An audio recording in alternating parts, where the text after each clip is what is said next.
Line J is defined by 1 over 7 times x negative 1 over 5 times y positive 35 equals to 0. Line K is perpendicular to line J in the xy plane. What is the slope of line K?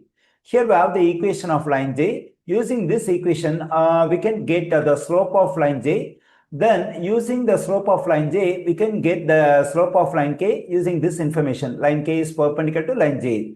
Okay, now let me consider the equation we have for line J, that is 1 over 7 times x and negative 1 over 5 times y, positive 35 equals to 0. Now we have to get this equation in slope intercept form, that is y equals to mx positive b. So then we can get the slope of line J easily. Okay, let me add 1 over 5 times y to both sides of this equation. Let me do it.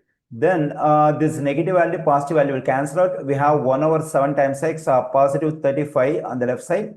On the right side, we have 1 over 5 times y. Now, let me multiply both sides of this equation by 5. Let me do it. Then this 5 will cancel out. Now, we can distribute this 5 to this one and this one. When I multiply this 5 and 1 over 7 times x, I am getting 5 over 7 times x. 5 times positive 35 is positive 175. On the right side, we have y.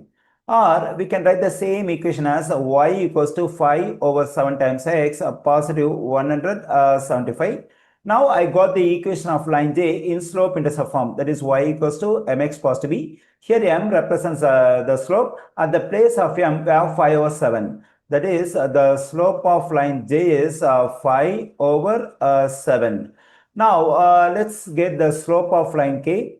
We know that line K is perpendicular to line J. So now to get the slope of line K, we have to take opposite sign of this number. It's positive, so the opposite sign is negative. And also we have to take reciprocal of this, that is 7 over 5. Here I got the slope of line K, that is negative 7 over 5. I find negative 7 over 5 in answer choice D. The correct answer choice for this question is D.